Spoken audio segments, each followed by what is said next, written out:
Buenas noches de nuevo, hermanos. Es un gusto estar con ustedes para el estudio que hemos venido haciendo en el libro de Amós.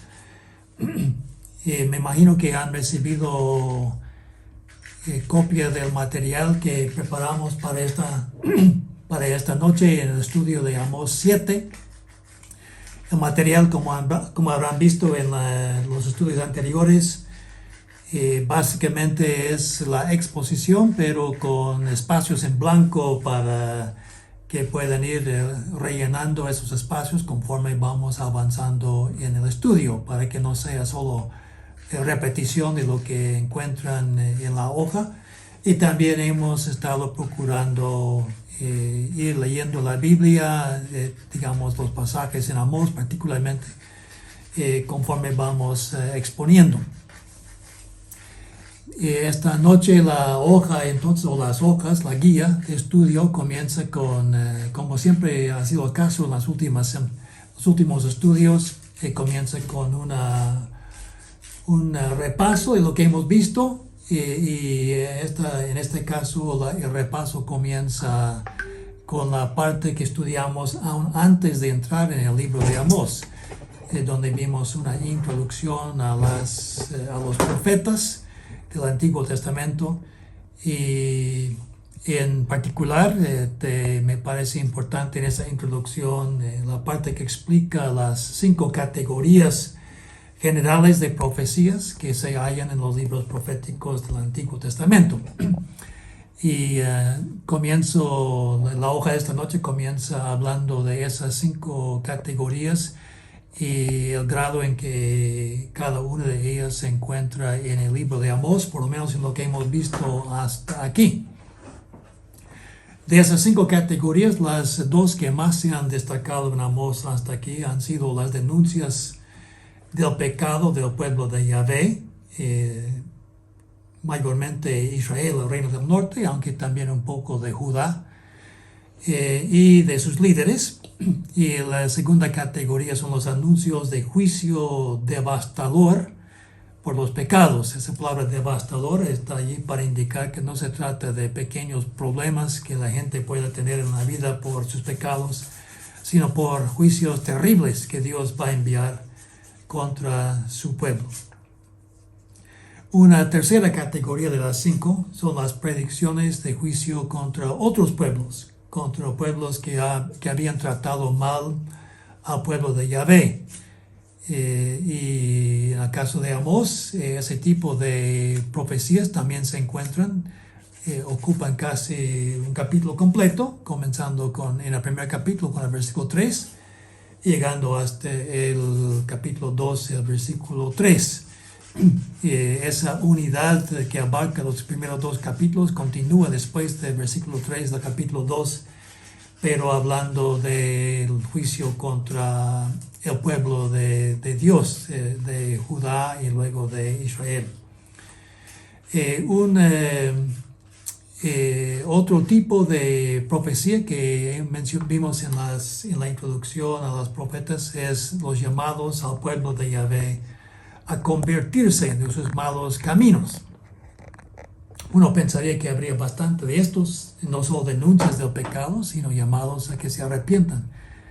Pero interesantemente no tanto encuentra uno este tipo de mensaje en los profetas. Y en nuestro caso, en los primeros 6 capítulos que hemos estudiado, hemos encontrado solo dos pasajes que llaman al pueblo a arrepentirse, y los 2 se encuentran en el capítulo de 14 a 15. Por último, hay una quinta categoría que es de promesas de restauración del pueblo de Yahvé, restauración después del terrible juicio que Dios traerá. Y hasta aquí no hemos visto ninguna profecía de este tipo, pero como veremos, hay una profecía alentadora de este tipo al final del libro. Ahora, en los párrafos siguientes, entonces, brevemente resumimos lo que hemos venido viendo en los capítulos después de los primeros 2 capítulos. En los primeros 2, tras anunciar 7 profecías en contra de igual número de naciones, denunciando sus pecados y declarando el terrible castigo divino que sufrirían. Esto es lo que se ve en el capítulo 1 y hasta 2:5. Luego Amós proclamó una profecía similar contra Israel, el reino del norte. Y las 7 naciones anteriores terminaban con Judá.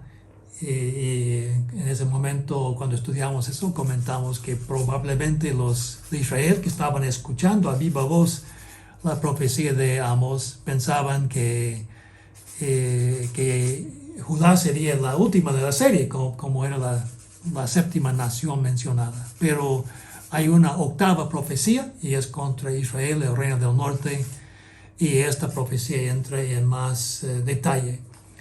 En esta profecía vemos que Yahvé le había revelado a Amós que por 4 pecados de Israel, y las menciona: injusticias sociales, inmoralidad sexual, religión falsa e hipócrita, e ingratitud a Yahvé. Cierto énfasis se pone en ese último porque abarca 4 versículos. Por esos 4 pecados que Dios iba a castigar a Israel con una derrota militar rotunda. Eso se explica en el capítulo 2, los versículos de 13 a 16. Y luego en los capítulos siguientes, los capítulos de 3 a 6, que son los otros capítulos que hemos visto, Yahvé, mediante su profeta Amós, amplía tanto la denuncia del pecado de Israel como el anuncio del castigo resultante. Esos son los 2 temas dominantes en esos capítulos de 3, 4, 5 y 6. En el capítulo 3 se inicia con una aclaración de parte de Yahvé de que ser el pueblo escogido y bendecido por él no le protegería a Israel del castigo divino, pues debido a esos mismos privilegios merecía mayor castigo por todas sus maldades. Ahí hay una aplicación para nosotros bastante obvia, pienso yo. Luego Amós argumenta que según la ley de causa y efecto, el hecho de que Yahvé le ha revelado a él que castigará a Israel, le obliga a él, a Amós, a profetizar. Y a continuación él profetiza que Yahvé juzgará la opresión y violencia de los gobernantes de Israel, destruyendo los palacios y las casas de Israel y saqueando sus riquezas.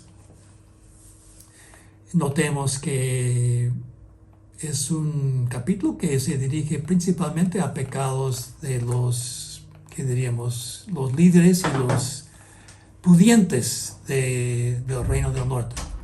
El capítulo 4 comienza con una profecía de Amós dirigida a las mujeres ricas de Israel, que él las llama, ustedes recordarán, las vacas de Basán. Y la profecía consiste en que ellas serán llevadas al cautiverio porque han oprimido a los pobres. Hemos venido viendo que es un tema importante en Amós. Un tema que podría decir que en nuestras iglesias por alguna razón no le hemos prestado mucha atención.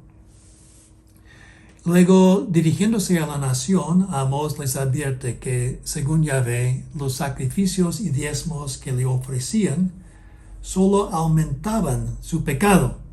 Claro, lo contrario de lo que ellos esperaban.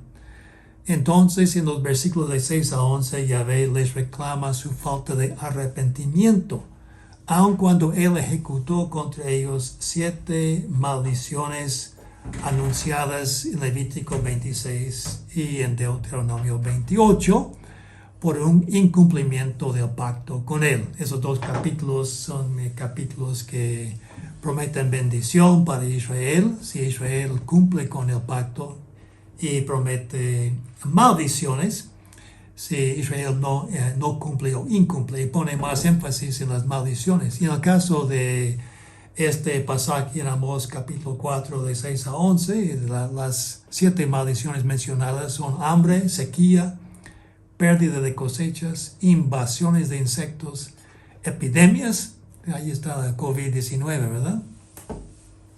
Derrotas militares y destrucción.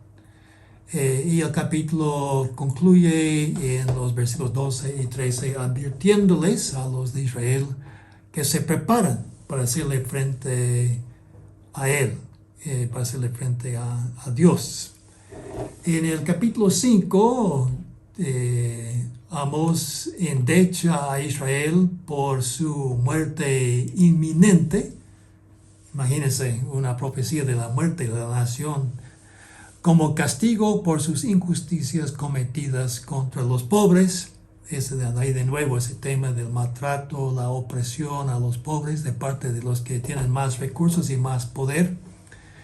Y llama a Israel a buscar a Yahvé, pero a buscarlo en un sentido diferente de lo que nosotros normalmente tenemos en mente cuando usamos la expresión de que debemos buscar a Dios. Yo digo que generalmente nosotros hablamos de buscar a Dios en oración, o tal vez leyendo la palabra, tal vez asistiendo a la iglesia.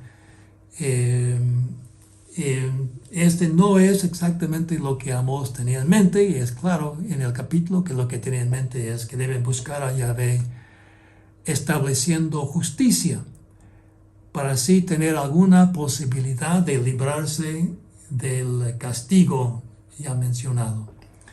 El resto del capítulo, de los versículos de 18 al 27, advierte que para Israel el día de Yahvé no será de bendición. Parece que esa es la idea que tenían los de Israel, que el día de Yahvé sería cuando Jehová, Yahvé, intervendría en la historia para bendecir a su pueblo y para castigar a todos los enemigos del pueblo. Pero lo que Amós dice es que el día de Yahvé va a ser muy diferente. No será de bendición, sino será de cautiverio. Y aclara que Yahvé rechaza el culto de ellos debido de nuevo a sus injusticias.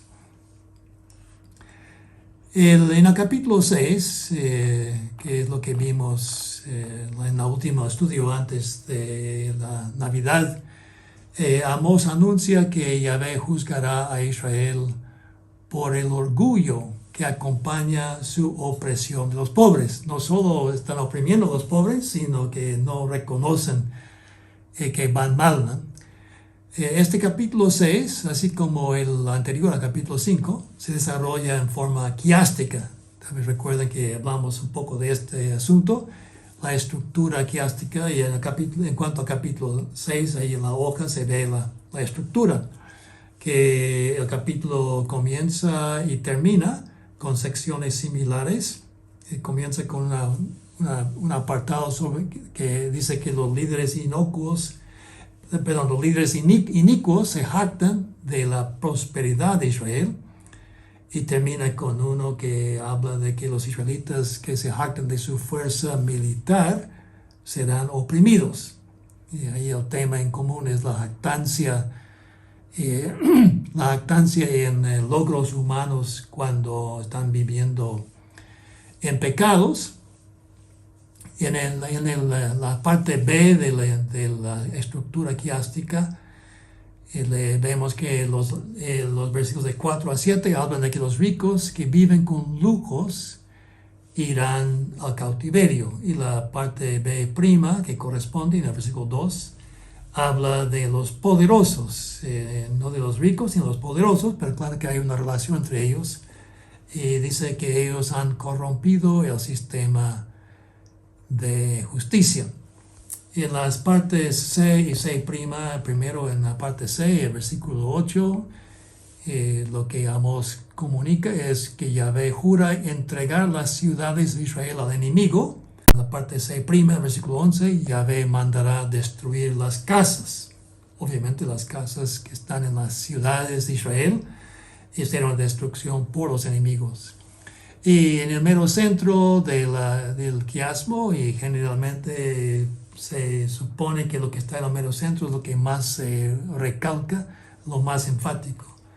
Son dos versículos algo difíciles de interpretar, pero lo que sí se entiende ahí es que morirán muchos dentro de las casas. Ahora comenzamos a entrar en otra sección del libro, la sección que abarca los capítulos de 7 a 9. Y en esta sección, estos 3 capítulos, veremos que Yahvé revela a Amós 5 visiones. 5 visiones que tienen que ver con el juicio de Israel, siempre Israel, el reino del norte. Los relatos de estas visiones y su interpretación, 3 de estos en el capítulo 7, 1 en el capítulo 8 y 1 en el capítulo 9, constituyen un hilo que unifica estos últimos 3 capítulos del libro. Hay una similitud marcada de forma y de contenido entre los relatos de las primeras 2 visiones, en 7:1 a 3 y 7:4 a 6, que veremos en un momentico, así como también entre la tercera visión y la cuarta, en 8:1 a 3 y 9:1 a 4. Perdón, veo que ahí hay un error que hice yo. La tercera visión está en el capítulo 7, los versículos 7 a 9. Y la cuarta será en el capítulo 8, de 1 a 3. En 9:1 a 4 veremos la quinta. Hoy entonces veremos la tercera visión también, que está en 7 a 9. En estos 3 capítulos, la categoría de profecías que prevalece es de las 5 categorías que comentamos anteriormente. La categoría que prevalece es el anuncio de juicio devastador contra Israel. Si bien en sus últimos 5 versículos, que son también los últimos 5 versículos del libro, se presenta la única promesa en el libro de restauración de Israel después del juicio devastador. Bueno, entremos ahora en el capítulo 7 entonces. La primera visión abarca los primeros 3 versículos del capítulo 7 y es una visión de una plaga de langostas. Leamos los primeros 2 versículos para comenzar, 7, 1 a 2. Así me ha mostrado Jehová el Señor.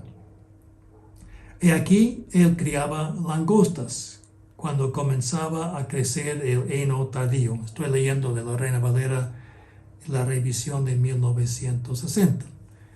Y aquí era el heno tardío después de las siegas del rey.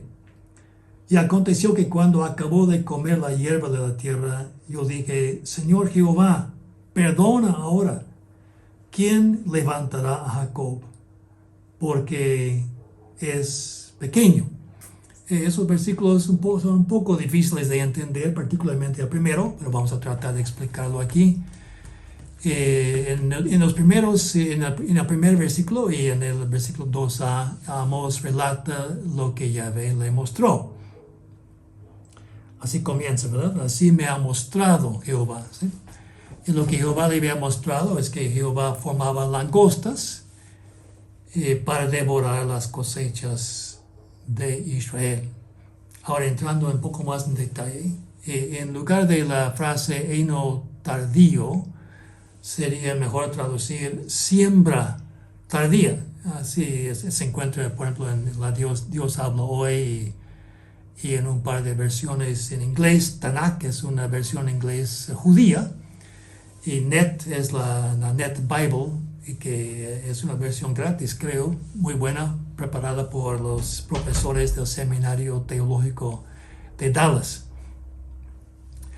La siembra tardía no consistía en granos, no consistía en heno, por ejemplo, no consistía en granos, sino en verduras.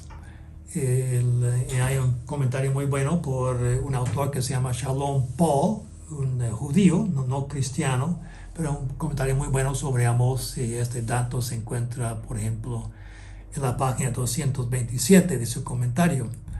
Cuando la siembra tardía de verduras comenzaba a crecer, como dice aquí el versículo 1, aunque habla ahí de heno tardío, pero debe ser de la siembra tardía de verduras.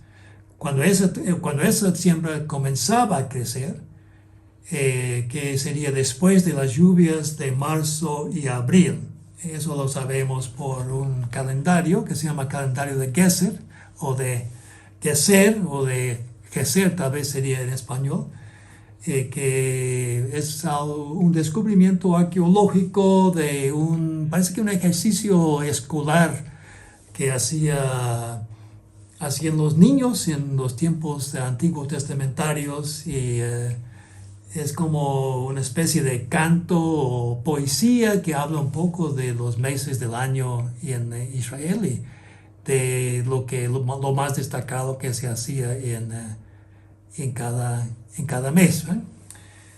Entonces, según ese calendario, la siembra tardía de verduras, cuando comenzaba a crecer, después de las lluvias de marzo y abril, los granos, como la cebada y el trigo, sembrados más temprano, ya habían brotado y se estaban madurando, aunque en su mayor parte no se habían cosechado.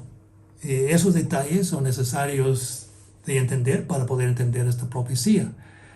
De modo que Yahvé estaba formando las langostas precisamente cuando podrían destruir tanto la siembra tardía de verduras, que estaban comenzando a crecer, recordemos, como los granos de las siembras más tempranas, que ya estaban bastante crecidas. Ahora, un poco de esos granos se habían cosechado, pero lo poco que se había segado o cosechado era para el rey, tal vez entregado a él como una especie de impuesto. Eso lo vemos en la segunda parte del versículo 1, ¿verdad? Y aquí era el heno tardío, o la siembra tardía, después de esta siembra se daba después de las siegas del rey. Así que el rey, pues por ser rey, tenía la primera opción a la primera parte de la cosecha. De modo que las cosechas que serían dañadas, las cosechas de la siembra tardía de verduras, y la cosecha de los granos que ya estaban crecidos, esas cosechas que serían dañadas ahora por una plaga de langostas serían las cosechas y los granos y las verduras del pueblo, de la mayor parte de la gente, digamos. Solo el rey saldría ganando o escapándose.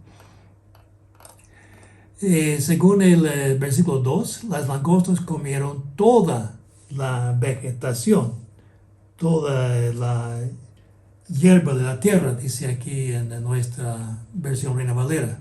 En lugar de hierba, la traducción de todas las versiones en español que he consultado, sería mejor traducir vegetación. Eso se mira, por ejemplo, en un par de versiones en inglés, la New American Standard Bible y la Net Bible que ya mencioné yo. Pues la palabra hebrea abarca toda la vegetación necesaria para los hombres y los animales. Aquí de nuevo citamos el comentario de Shalom Paul sobre Amós. Aquí incluyendo la cebada y el trigo en su etapa avanzada, y la siembra tardía de legumbres y cebollas que comenzaba a crecer.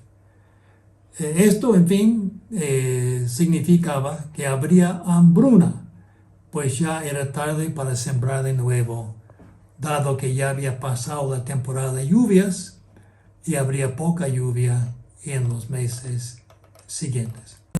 Así que ante esta situación tan terrible, Amós, el profeta que hemos visto que denuncia los pecados de Israel y anuncia terribles juicios en contra de Israel, Amós intercede, intercedió por Jacob.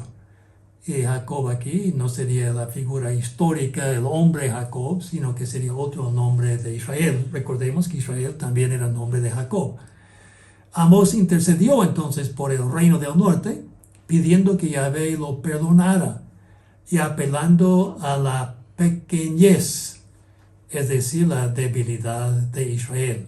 Esto lo vemos en la segunda parte del versículo 2. ¿Quién levantará a Jacob? Porque es pequeño, dijo Amós.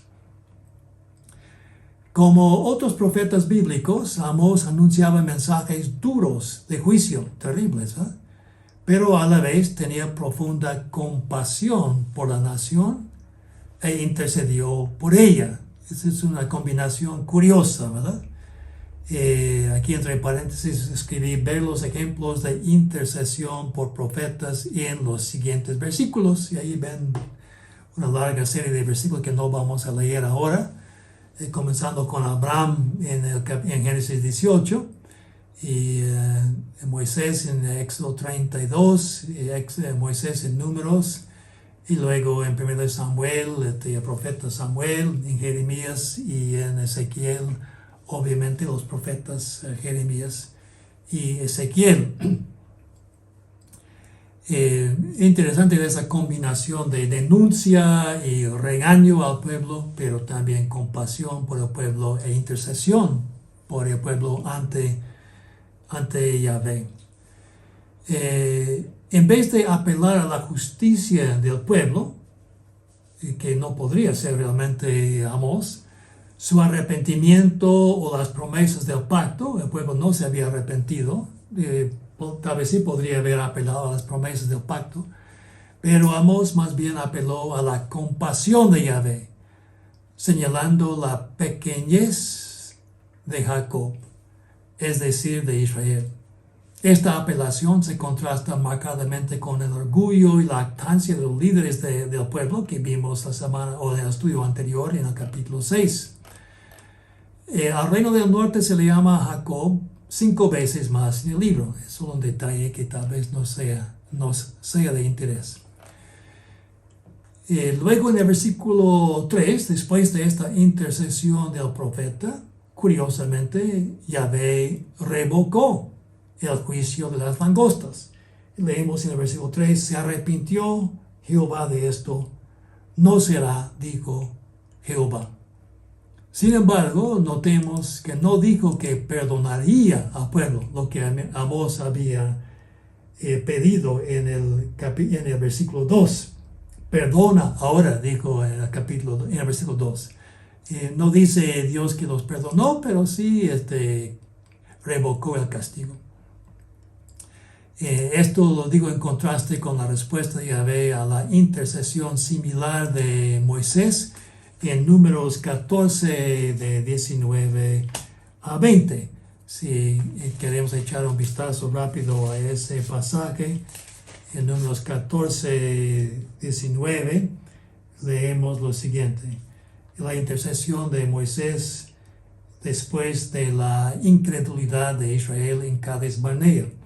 Perdona ahora la iniquidad de este pueblo según la grandeza de tu misericordia, y como has perdonado a este pueblo desde Egipto hasta aquí. Entonces Jehová dijo, yo lo he perdonado conforme a tu dicho. Ahí se mencionó perdón, pero aquí en Amós no vemos perdón, pero sí Dios dice, pues ese castigo no lo voy a enviar. Luego enseguida hay una segunda visión. Esta es una visión de un fuego consumador que se encuentra en los versículos de 4 a 6.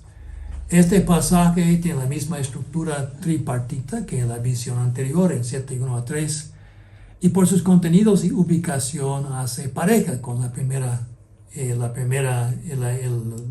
reportaje de la primera visión.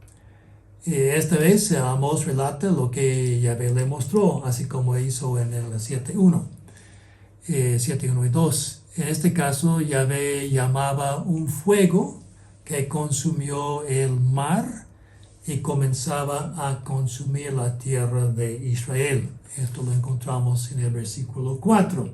Jehová el Señor me mostró así. He aquí, Jehová el Señor llamaba para juzgar con fuego, y consumió un gran abismo, o mejor, el gran abismo, y consumió una parte de la tierra. Y luego en las notas aquí menciono que en lugar de un gran abismo, sería mejor traducir el gran abismo, Así uno encuentra la traducción en la Biblia de Jerusalén, en la Biblia de las Américas, en la Reina Valera 95, en la Nueva Versión Internacional, o sea, en bastantes versiones. O sea, el gran abismo sería el mar y las aguas subterráneas. La idea que prevalecía en este tiempo en la mentalidad de la gente era que la tierra como que estaba flotando por encima de un gran océano subterráneo, además del mar que se veía claramente en la costa también. Así la Reina Valera actualizada traduce aquí, en vez de un gran abismo, traduce el gran océano. Y la Dios habló hoy, habla del gran mar profundo. El vocablo traducido una parte de la tierra es literalmente la porción. Y aunque no está ahí escrito, se entiende la porción de la tierra. Y puede significar el campo, así traduce la Biblia de las Américas, como un singular genérico que se refiere a los campos cultivados, aunque algo como lo que decimos en español, en el campo hacen tal y cual cosa. Así Dios habla hoy, en la Nueva Versión Internacional lo traducen como los campos, ¿verdad? Pero a la luz del versículo 5, me parece que ha de referirse aquí específicamente al territorio o tal vez a los campos de Israel. Y esta opinión no solo es la mía, sino que también es la opinión que respalda el famoso léxico hebreo que llamamos BDB por las iniciales de los apellidos de los tres autores, Brown, Driver y Briggs. Amós entonces, viendo lo que Yahvé le mostró, esta terrible escena de Yahvé llamando un fuego para consumir que consumió el mar y la tierra, entonces Amós intercedió por Jacob, otra vez lo llama Jacob en vez de Israel, apelando de nuevo a su pequeñez en el versículo 5, y dije, Señor Jehová, cesa ahora. ¿Quién levantará a Jacob? Porque es pequeño. Esta vez no pidió que Yahvé perdonara a Israel, que es lo que hizo en el versículo 2, sino solo que desistiera de ejecutar el juicio del fuego. Y en efecto, Yahvé entonces revocó el juicio del fuego, según el versículo 6. Se arrepintió Jehová de esto. No será esto tampoco, dijo Jehová el Señor. Pero las visiones no habían terminado y enseguida había una tercera. Esta era la visión de la plomada en mano de Yahvé. En el versículo 7, Amós relata lo que vio. Leamos, me enseñó así. He aquí el Señor estaba sobre un muro hecho a plomo, y en su mano una plomada de albañil. La preposición hebrea traducida aquí como sobre, que es lo que más comúnmente significa, también puede significar junto a, así como sucede con la preposición sobre en algunas expresiones en español. Por ejemplo, si decimos yo tengo una casa sobre el lago, entendemos que no es una casa flotante necesariamente, sino una casa en la orilla del lago, ¿verdad? O vivimos sobre la calzada Roosevelt o algo así, entendemos que no vivimos en la calzada, sino a la par de ella, ¿verdad? Y ese significado tiene más sentido aquí, digo yo. Junto a un muro, en vez de sobre, o sea, encima de un muro. Así que en el 7:7 podríamos entender, aquí el Señor estaba a la par de un muro hecho a plomo y en su mano una plomada de albañil. Para apoyar esa interpretación podemos ver también el capítulo 9, versículo 1, que dice, vi al Señor que estaba sobre el altar. Cuando lleguemos allí vamos a comentar que tampoco ahí debemos entender que vio al Señor parado por encima del altar, sino a la par del altar. Volviendo a nuestro pasaje, Yahvé entonces pregunta a Amós qué es lo que ve. 7:8a. Jehová entonces me dijo, ¿qué ves, Amós? Y Amós entonces contesta sencillamente nombrando el objeto que ha visto. El objeto que ha visto en hebreo es la palabra anak. Aquí en nuestro pasaje leemos una plomada de albañil. Todo eso es anak, ¿verdad? Los especialistas debaten sobre el significado de esta palabra hebrea, que aparece en la Biblia solamente en los versículos 7 y 8 aquí, o sea que no se encuentra en ninguna otra parte del Antiguo Testamento. Y claro, en el Nuevo Testamento no está escrito, no se escribió en hebreo, sino en griego. Pero por ahora, sin entrar en todos los detalles del debate, vamos a seguir con la interpretación tradicional como plomo. Entonces, si traducimos literalmente, Amós vio al Señor parado sobre, es decir, junto a, un muro de plomo y con plomo en su mano. En la versión nuestra, la Reina Valera, aquí el Señor estaba a la par de, sobre, un muro de plomo. No dice hecho de plomo, hecho a plomo, perdón. Esa es una interpretación. De hecho, voy a argumentar que es una interpretación correcta, pero literalmente es un muro de plomo y que vio a Yahvé o a Jehová con plomo en su mano. En respuesta a la pregunta de Yahvé, Amós informó que veía plomo en el 8a. Jehová entonces me dijo, ¿qué ves, Amós? Y dije, plomo. No dice una plomada de albañil, sino solo plomo. ¿Sí? Y el Señor explicó que pronto pondría plomo en medio de su pueblo, en el 8b.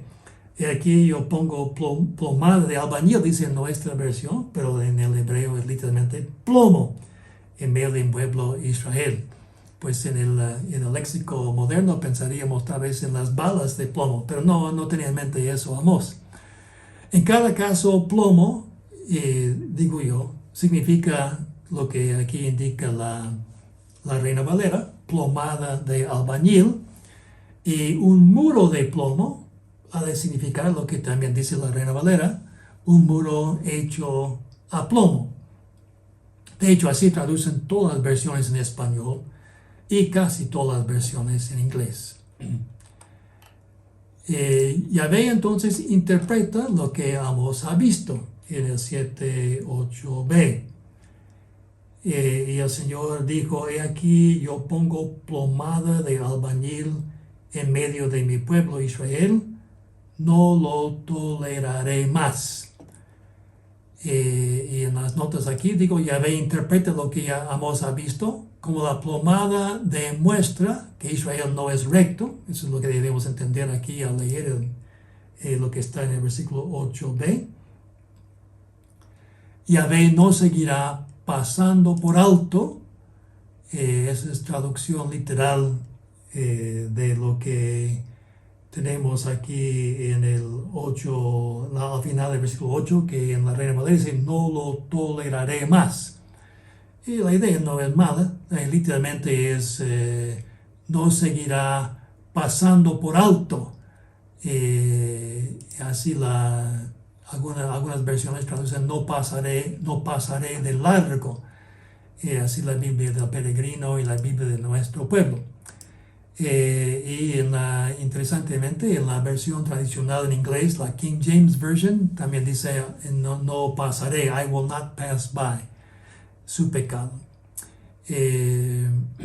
Y eso nos hace recordar la frase que se repite en el capítulo 1 al capítulo 2 acerca de las naciones, allí donde Yahvé dice, por 3 pecados o 3 transgresiones y 4 de tal y cual pueblo, no revocaré su castigo. Se repite que 7 7 veces, ¿no? Sí, creo que 7 veces. Si bien la expresión hebrea ahí es diferente de la expresión usada aquí en nuestra versión, aquí en nuestro pasaje, en el versículo 8. O sea que el versículo 8 da a entender que es tiempo de derrumbar el muro inclinado.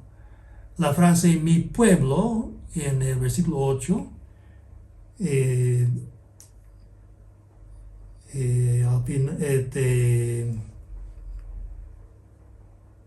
cuando dice yo pongo plomada de albañil en medio de mi pueblo Israel, esa expresión mi pueblo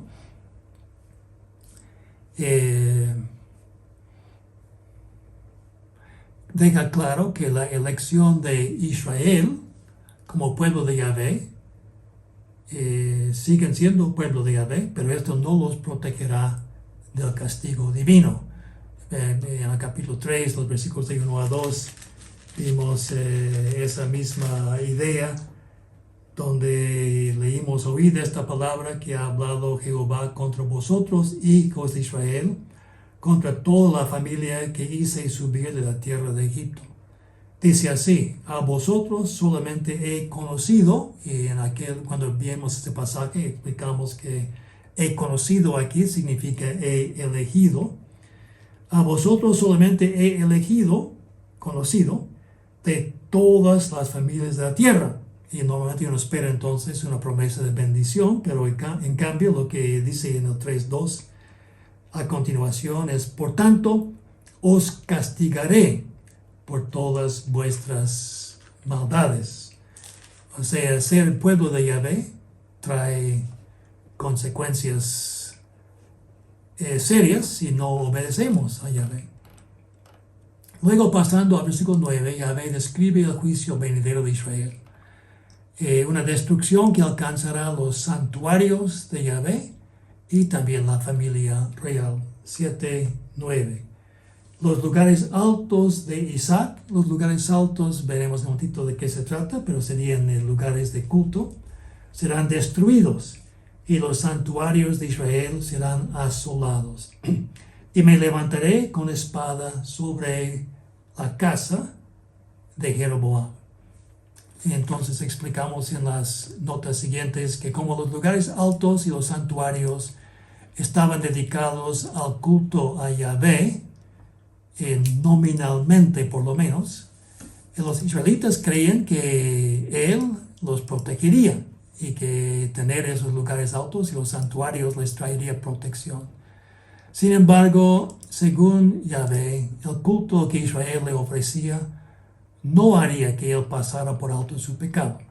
Lo explicamos aquí en las notas que los lugares altos eran santuarios locales, generalmente ubicados en o cerca de la cima de los cerros, como algunas iglesias que vemos cuando vamos pasando en carro por Guatemala. Tal vez en algunos de estos lugares altos, los israelitas adoraban a otros dioses. Tal vez por eso la Nueva Versión Internacional traduce los altares paganos. Pero probablemente el mayor número de estos lugares altos era dedicado al culto a Yahvé, aunque con influencias sincréticas. Hay cierta base para esto en 1 de Reyes 12:31, donde leemos lo siguiente. Esto es lo que hizo el reino del norte, o más bien Jeroboam, el primer rey del reino del norte, después de que Israel se dividió en dos partes. Y en el capítulo 12, versículo 31 de 1 de Reyes leemos, hizo Jeroboam también casas sobre los lugares altos, e hizo sacerdotes de entre el pueblo que no eran de los hijos de Leví. Pero notamos que el siguiente versículo habla de culto a Jehová. Y entonces instituyó Jeroboam fiesta solemne en el mes octavo, a los 15 días del mes conforme a la fiesta solemne que se celebraba en Judá, y sacrificó sobre un altar. Y así hizo en Betel, ofreciendo sacrificios a los becerros que había hecho. Ordenó también en Betel sacerdotes para los lugares altos que él había fabricado. Y aunque tal vez nosotros no lo percibimos, todos esos tipos de cultos que tenían muchos errores, supuestamente se hacían a nombre de Jehová. Así que en los lugares altos aparentemente se refería a estos santuarios locales. Y la frase los santuarios de Israel, que también encontramos aquí en el versículo 9, probablemente se refiere a los templos más formales, ¿verdad? Y que había uno de ellos en Betel y otro de ellos en Dan. Recordarán eso también en 1 Reyes 12, que construyó Jeroboam ahí esos templos a Jehová, para que los habitantes del Reino del Norte no fueran a Jerusalén para hacer su culto a Jehová. Y recordarán que en esos templos él puso becerros de oro. De nuevo, becerros de oro supuestamente para el culto a Yahvé. Aunque nosotros decimos, pues, podemos tal vez no percibir eso en el texto, pero en otros pasajes se ve que así era, aunque claro que era una adoración a Yahvé no aceptable a Yahvé. La casa de Jeroboam, que se menciona aquí en el versículo 9 al final, me levantaré con espada sobre la casa de Jeroboam, sería la familia del rey Jeroboam el segundo. Debemos recordar que había dos reyes Jeroboam, el primero que fue el primer rey del Reino del Norte, y el otro que era el rey cuando Amós estaba profetizando. Eso lo vimos al principio del libro en el 1:1. La espada cayó sobre la familia del rey Jeroboam II en la siguiente generación, o tal vez aún más pronto, fue en el año 752 o por allí, realmente dentro de una década de la profecía de Amós. En el comentario al primer versículo hablamos de la fecha cuando Amós profetizó, que sería tal vez aproximadamente en el año 762. La espada cayó sobre la casa de Jeroboam cuando Salum, en un golpe de estado, asesinó a Zacarías, hijo de Jeroboam II. Tan rápido que cayó de la dinastía de Jeroboam II. Y así acabó con el reinado de solo 6 meses de Zacarías y con la dinastía de casi 90 años de Jehú, que fue el primer rey de la serie. Fue la dinastía más larga en la historia del Reino del Norte. O sea que en un tiempo en que parecía que había bastante estabilidad política interna, pronto iba a terminar todo. Amasías, luego en los versículos siguientes, en el capítulo 7, de 10 a 17, leemos que Amasías, sacerdote de Betel, buscó callar a Amós. Y Amós le respondió con una profecía de juicio personal en cuanto a juicio en contra de Amasías.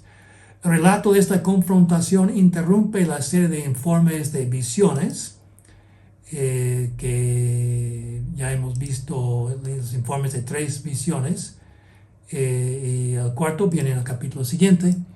Pero esta supuesta interrupción, digamos, se relaciona con la tercera visión de por lo menos 2 maneras. Revela una reacción al mensaje de la visión.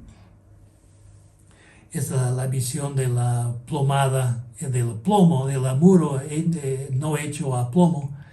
Revela una reacción al mensaje de esta visión y demuestra que en efecto Israel no era recto y merecía el castigo divino que estaba profetizado en el versículo 9.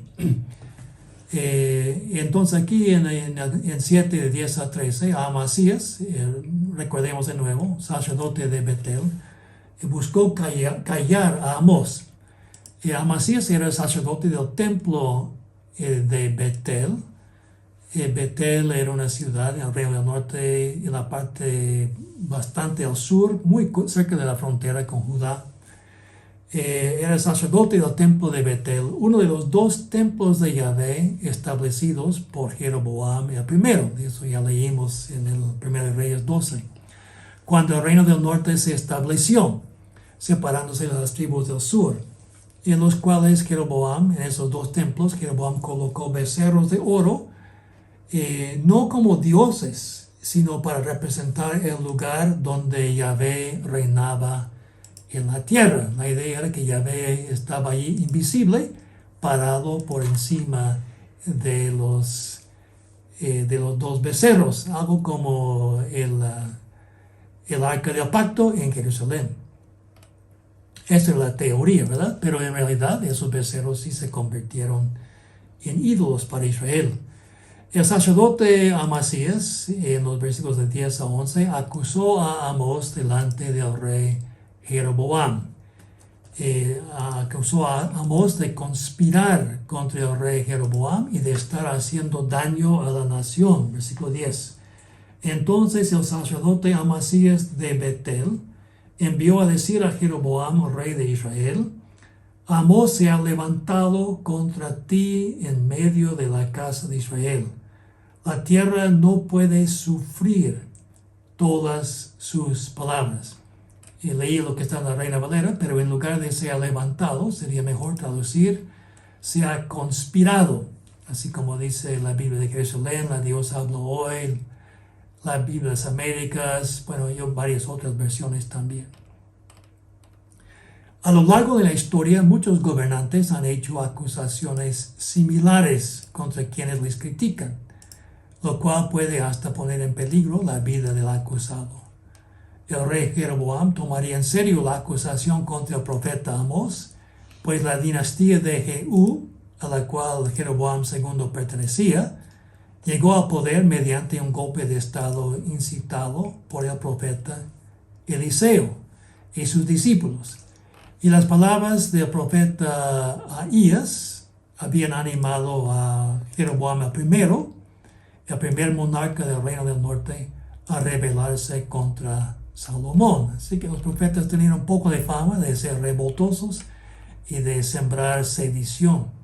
Acusó, en el versículo 11, Amasías acusó a Amós de profetizar la muerte violenta del rey y el cautiverio del pueblo. Así leemos en el 7:11, porque así ha dicho Amós: Jeroboam morirá a espada, e Israel será llevado de su tierra en cautiverio. Pues en efecto, Amós sí había profetizado el exilio. Eso se ve en los versículos 5:5, 5:27, 6:7. Pero no había anunciado la muerte del rey exactamente, sino de alguien o de algunos de su casa, es decir, de su familia o de su descendencia. Eso ya lo vimos en el versículo 9. El sacerdote Amasías omitió mencionar que Amós también había profetizado la destrucción de los santuarios. Esto ya lo vimos en el versículo 9 también, lo cual era una amenaza particular para él como jefe sacerdote, y por eso seguramente incidió en su decisión de acusar al profeta de traicionar al rey. O sea que Amasías estaba muy comprometido con el templo en Betel, donde él era el sacerdote principal, y las profecías de Amós representaban una amenaza para él. Entonces el sacerdote Amasías amenazó a Amós para que huyera de Israel, dejando de molestar en Betel, santuario personal del rey y santuario oficial del reino, y que buscara sus ingresos de profeta en su propio país, o sea, en Judá. Así leemos en el 7:12, y Amasías dijo a Amós, vidente, una expresión que se usaba para referirse a profetas, vete, huye a tierra de Judá y come allí tu pan, gana allí sus ingresos por ser profeta, y profetiza allá. Y no profetices más en Betel, porque es santuario del rey y capital del reino. Veremos que capital del reino no es la mejor traducción allí en un momentico. Amasías insinúa que Amós profetizaba por motivos económicos. En el versículo 12b, cuando dice, huye a tierra de Judá y come allá tu pan. Y profetiza allá, ¿no? Y luego, en cuanto a esa expresión capital del reino, sería mejor traducir un templo nacional. Así traduce una versión de la Biblia en español que no sé cómo se llama en español, solo he visto en BibleWorks que se llama algo como versión castellana o algo así. Y también la nueva versión internacional y la Biblia del Peregrino tienen algo similar. La expresión hebrea aquí es literalmente casa, y la palabra hebrea es bet, casa o bet del reino, frase que tal vez se podría referir a la sede del gobierno, pero la capital del reino del norte no era Betel, sino la ciudad de Samaria. En cambio, Betel era sitio de uno de los dos templos principales del reino del norte y probablemente el más importante de los dos. Recordarán que el otro templo estaba en Dan, en la frontera norte de Israel. Y la palabra hebrea bet, que significa literalmente casa, con cierta frecuencia significaba templo. Por ejemplo, en el mismo nombre, Betel, que significa casa de Dios. Entonces Amós respondió a estas amenazas y estas órdenes del sacerdote Amasías en los versículos de 14 a 17. Primero se defendió contra la acusación que Amasías le había hecho en el versículo 12 de estar profetizando en Betel por motivos económicos.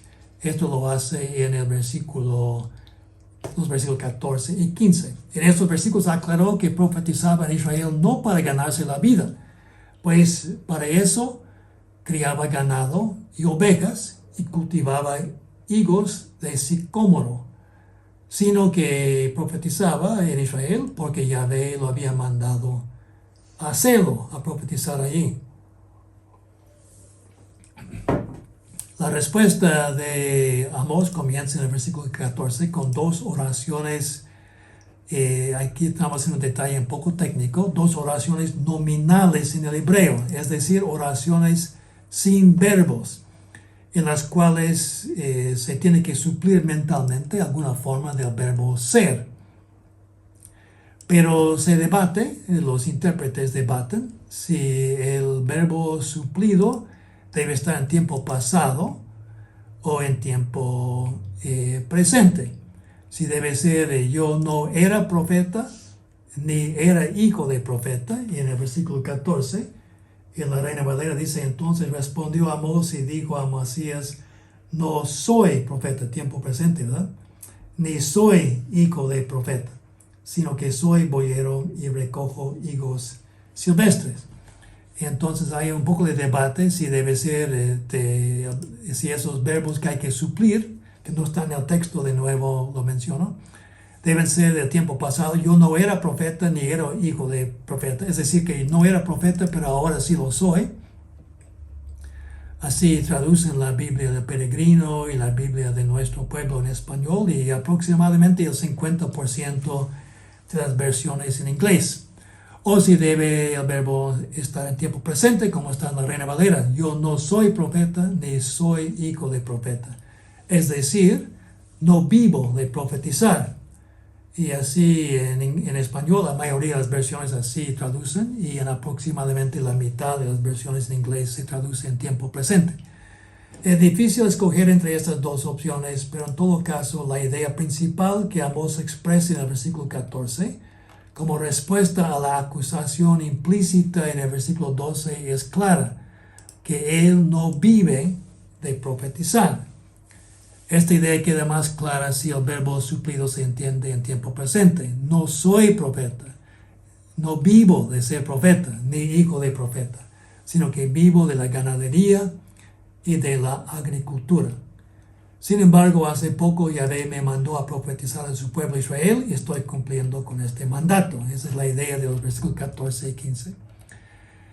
También la interpretación exacta de las expresiones traducidas boyero y recojo higos silvestres en el versículo 14, eso también es debatida, pero a la luz del contexto, el argumento presentado por Amós implica que estos trabajos rendían ingresos mucho mayores que los que él podría percibir como profeta. Parecen preferibles las traducciones ganadero en vez de boyero. Eso es lo que tiene la Reina Valera actualizada, por ejemplo, y en el versículo 1 vemos, del capítulo 1, el primer versículo del libro, vemos cierta base para esta interpretación. Entonces, ganadero, y tal vez la otra, en vez de recojo higos silvestres, tal vez sería mejor soy cultivador de higos de sicómoro. Y así traducen la Biblia de Jerusalén, las Biblias Américas y la Nueva Versión Internacional. Entonces el capítulo termina con Amós anunciando a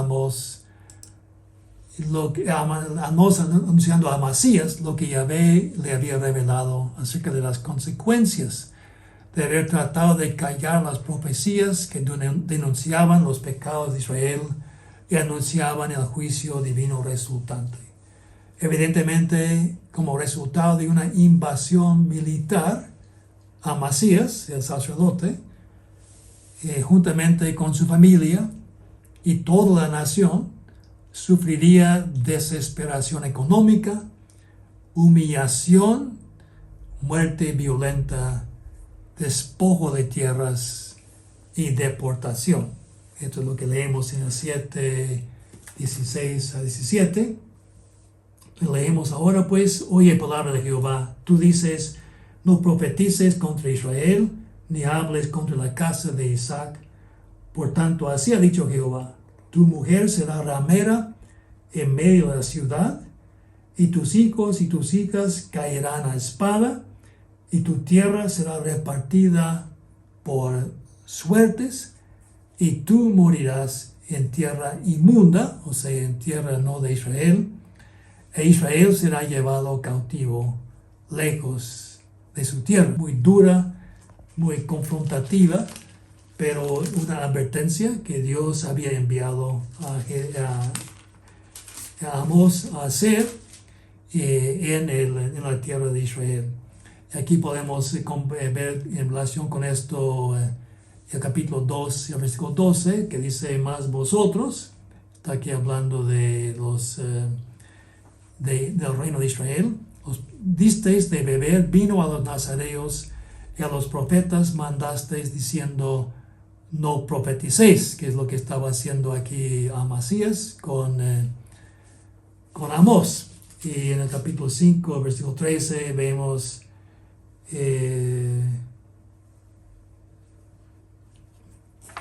un versículo relacionado donde Amós dice, por tanto, el prudente en tal tiempo calla. O sea que con las amenazas que había contra los profetas, dice Amós con cierta ironía que el prudente se calla porque el tiempo es malo.